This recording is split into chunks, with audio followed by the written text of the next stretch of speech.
Guys to Kashu art and craft. आज हम सीखेंगे ब्रश कैलीग्राफी कैसे की जाती है। आज हमारी कैलीग्राफी की फ़र्स्ट क्लास है, तो हम लोग आज सिर्फ बेसिक्स ही करेंगे, ज़्यादा हम लोग उसको कॉम्प्लिकेट नहीं करेंगे। देन फिर हम स्टेप बाय स्टेप ही आगे बढ़ेंगे। तो कैलीग्राफी हम लोग किसी से भी कर सकते हैं। हम लोग पेन से कर सकते हैं, मार्कर से कर सकते हैं, और इवन हम लोग पेंसिल से भी कैलीग्राफी कर सकते हैं। ये सब हम सीखेंगे, बट अभी आज के लिए हम लोग सीखेंगे brush calligraphy. So let's get started. Brush calligraphy के लिए मैंने यूज़ किए हैं यहाँ कैमलिन के ब्रश पेन्स। ये एक वाटर कलर इफ़ेक्ट पेन्स होते हैं। ये 12 शेड्स में अवेलेबल हैं, आपको 24 शेड्स में भी अवेलेबल होंगे ये। बट मैं अभी आपको यही रिकमेंड करूँगी कि आप अभी यही ब्रश पेन्स यूज़ करें, क्योंकि अभी आपको सिर्फ प्रैक्टिस करनी है। बिगनर लेवल के लिए ये ब्रश पेन्स परफेक्ट हैं, बेस्ट क्वालिटी है इनकी पेन्स की। और इसका लिंक मैंने आपको डिस्क्रिप्शन में भी दे दिया है, आप चाहे तो ऑनलाइन भी ले सकते हैं।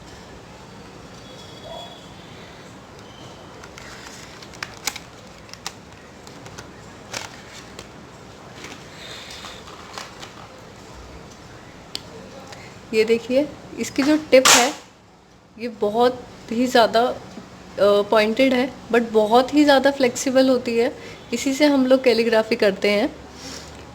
कैलीग्राफी करने से पहले मैं आपको बता दूं कि इसका करेक्ट वे क्या है इसको होल्ड करने का।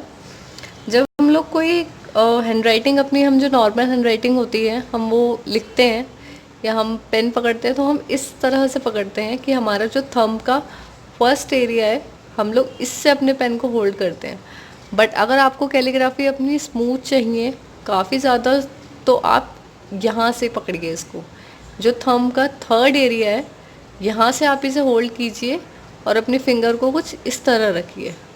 तो इससे ये होगा कि आपकी कैलीग्राफी में और ज़्यादा स्मूथनेस आएगी। बढ़ते हैं अपने कैलीग्राफी रूल पे।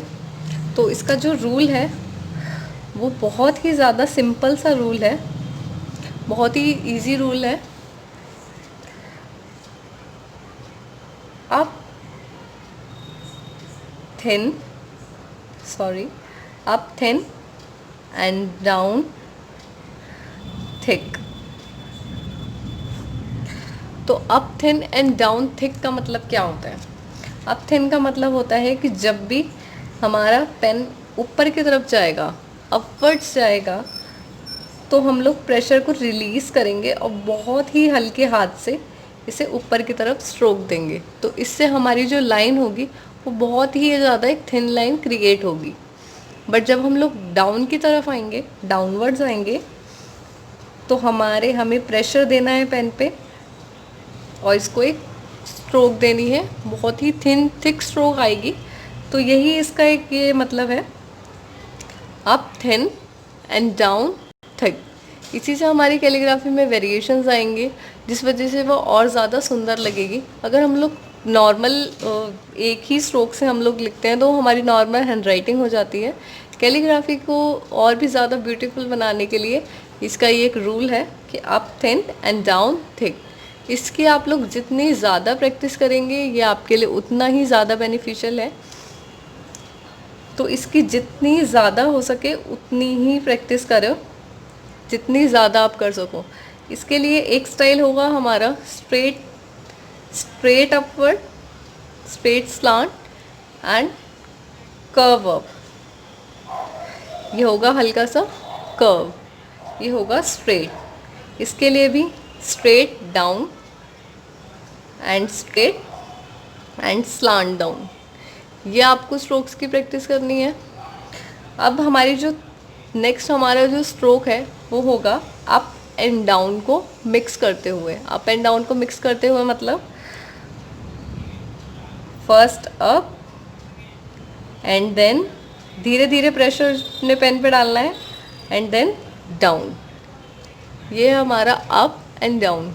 ये देखिए कितना हमने इसको सॉफ्टली धीरे धीरे अपना प्रेशर को पेन को हमने प्रेशर दिया है। ऐसा नहीं है कि हमने सीधा इसको स्ट्रेट किया एंड देन फिर प्रेशर दे दिया। तो इससे क्या होगा, हमारी जो स्ट्रोक है वो इतनी अच्छी नहीं आएगी, उसमें इतनी ज़्यादा स्मूथनेस नहीं आएगी। Second, down to up.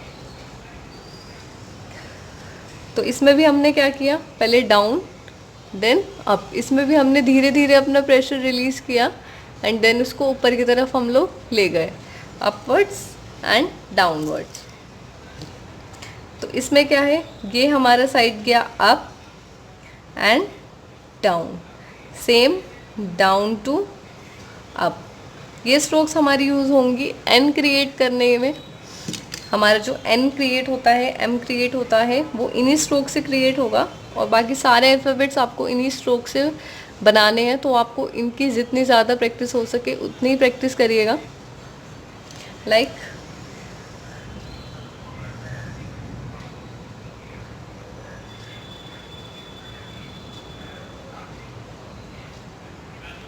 यहाँ देखिए, यहाँ हमने यहाँ पहले अप किया फिर डाउन किया, ये है हमारी ये स्ट्रोक फर्स्ट जो हमने सीखी थी, and then down to up.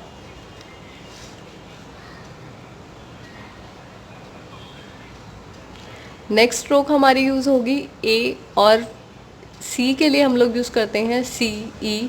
काफ़ी हमारे जितने भी हमारे जो कर्व में है राउंड जो हमारे अल्फ़ाबेट्स हैं उनके लिए यूज़ होगा। इसमें पहले हमें रखना है thin, then thick, then thin. ये हमने किया। अब हम इसे धीरे धीरे नीचे आ रहे हैं तो हमें प्रेशर अपना होल्ड करना है एंड देन धीरे धीरे इस प्रेशर को रिलीज़ करना है। तो आप इसमें देखिए, यहाँ हमारा जो प्रेशर था बहुत ही हल्का हुआ। लाइक ये देखिए, यहाँ कम से ज़्यादा से यहाँ पे नीचे आके कम हो रहा है, देन फिर से वो प्रेशर रिलीज़ हो रहा है और वो ऊपर की तरफ जा रहा है, ये आप देख सकते हैं। तो आपको यही स्मूथनेस आपको रखनी है अपनी कैलीग्राफी में। अगर आप प्रैक्टिस नहीं करेंगे तो आपके हाथ में वो सॉफ्टनेस, वो स्मूथनेस नहीं आएगी। तो इसलिए आप इसकी जितनी ज़्यादा हो सके उतनी प्रैक्टिस कीजिएगा। और अगर आपने चैनल को सब्सक्राइब नहीं किया है तो अभी कर लीजिए और बेल आइकन भी प्रेस कर लीजिए, क्योंकि नेक्स्ट क्लास जो होगी हमारी, हम उसमें मैं आपको सिखाऊंगी कि क्या असेंडिंग होते हैं, क्या डिसेंडिंग होते हैं, असेंडर, डिसेंडर्स, बेस लाइन, ये सब मैं आपको बताऊंगी। और हम लोग इन स्ट्रोक से मिला के एक कैलीग्राफी हम लोग क्रिएट करेंगे। अल्फ़ाबेट्स मैं आपको बताऊंगी, अल्फ़ाबेट्स कैसे बनाते हैं, इससे एक एक चीज़ मैं आपको बताऊंगी। देन हम लोग थोड़ा और एडवांस जाएंगे, इसलिए धीरे धीरे हम लोग सीखेंगे। तो आप इसकी, मैं आपको दोबारा कह रही हूँ, जितनी ज़्यादा प्रैक्टिस हो सके उतना ही प्रैक्टिस करो। और टिल देन, बाय गाइस।